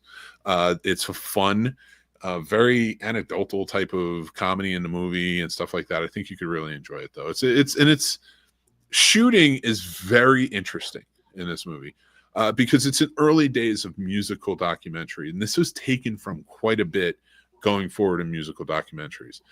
There's a lot that was learned from this. So go check out A Hard Day's Night. Also check out our next week. We'll be doing a classic film review. They come out on Thursdays. You can go see that. This past week, we just did one as well. And we just have Bye Bye Birdie, and the other one that we had come out for this month was My Fair Lady. And Little Shop of Horrors will be coming out as well. So make sure you check those out. Gentlemen, it's the end of the show. We're all here. Yes. Is there anything anybody wants to say before we get going? Why don't you tell them where you're from, what we're doing, how you doing? Anybody all at once? Everybody everywhere all at once? Go ahead, Chris. Anybody who Go let ahead. me there tonight, I appreciate it. Mick, always a pleasure being here with you and Paul. Sturdy, you already know. I don't even gotta say nothing to you, but I am the worst damn gamer ever. You can catch me streaming on TikTok, YouTube, and Kick. My Twitch account will be back, but go check out the YouTube channel because there's over 600 plus videos on that channel. So go enjoy if you like Fortnite, if you like movies, if you like music, and you like rants. I'm your guy. Oh, also Motivational Mondays, my motivational streams gaming. So go check that out. Nice. Okay. Love it. Nice. Sturdy, we got from me, my friend. I'm gonna hop on some Phasmophobia tonight. Don't know who I'm gaming with because the light skins got scared. They're pretending they have other things to do, pretending they're spending time with their children, but they're just scared. But I'm gonna hop into that. I know Paul's jumping in with me. I think I might And, jump on too. see who else is gonna jump on to hunt some ghosts with us. But you can catch me at Horror with Sir Sturdy every Thursday at 8 o'clock Eastern time, and also Startle Vision Gaming starting every Friday at about 10:30 at night, and Popcorn and Pints every Saturday at 9 o'clock Eastern time. We are doing the Bond movies. We're actually doing Casino Royale and I forgot the other one. What's the other one? Quantum of Solace. Quantum of Solace. Boom, Quantum of Solace. Watch them in order. We are up to the Daniel Craig movies. So we got 5 more left. Correct. We'll be reviewing those. We're having a really good time with it. And then we're getting back to the wheels. And make sure you join us for the double features. And on Thursday, that's Sturdy night. You got to go out and you got to make sure you're hanging out with Sturdy Yes. and doing that. And now that we're on our new night and time of Fridays, Paul, you want to say anything before we get going? Hey, you guys be safe this weekend. I know everyone's traveling for Easter and all that. Enjoy time with the family. I know some people, maybe you don't have family. I hope you still have a great holiday or great time together, whatever you celebrate. Just enjoy each other. Try to catch a good movie. There are great movies out right now. Go see Sinners. You ain't got nothing to do. Go see it. Make a good memory. Love it. And if you hate it, you're wrong. There you Love go. you guys. Or you're racist. No. I mean, if you do hate it, there's a possibility. So, and listen, I'm not, you can poke all you want. I'm not going to go there. I won't say it. It is a very good movie though. Go check it out for sure. There's a lot of fun, I've only heard good things, so I'm excited. That's fair. I am too. I'm excited to keep doing this podcast, and I appreciate you guys being a part of it and hanging out with us and having a good old time. We're just having fun doing some talking and hanging out, and I want to appreciate these fine gentlemen for joining in tonight. Paul, thank you. Of course, Chris, thank you so much for coming back. Go check out Worst Damn Gamer Ever. Go check out Horror with Sir Sturdy, where you can get a bunch of great shows. Go check out Popcorn and Pints. We'll be on there tomorrow night live at 9 p.m. And Phantom Phobia tonight. Phasmophobia. Phasmophobia, yes, sir. Phasmophobia tonight. Listen, as a guy who used to do, before the days of ghost hunters and all those, who used to do ghost hunting, it is very realistic looking. And it's scary because there's no such things as ghosts. But in this video game, there are. And they come after you. And it's scary. It is. But I have a good time with it. And it's always a lot of fun. So I want to say thank you guys again for joining in. Thank you all for watching, listening, supporting. Make sure that you were subscribed to the channel. Join up on the Patreon. There's a free tier. There's paid tiers. The paid goes back to helping out the channel. We really appreciate it. It pays for us to be able to do all this stuff. Or you can join for free, and there's some perks there as well. But I love for you guys to be a part of it. Follow us on Letterboxd, Substack. We're on Blue Sky, Facebook, the whole 9. We appreciate you. Thank you so much. Until next time, remember, be kind, take care of yourselves, because that's important. And always stay classy, because, hey, when Scene Snob says stay classy, you'd better stay classy. That makes no sense, but whatever. That's how I'm going to end the show. Gassy and gassy. Stay classy, but don't stay gassy like Pooter.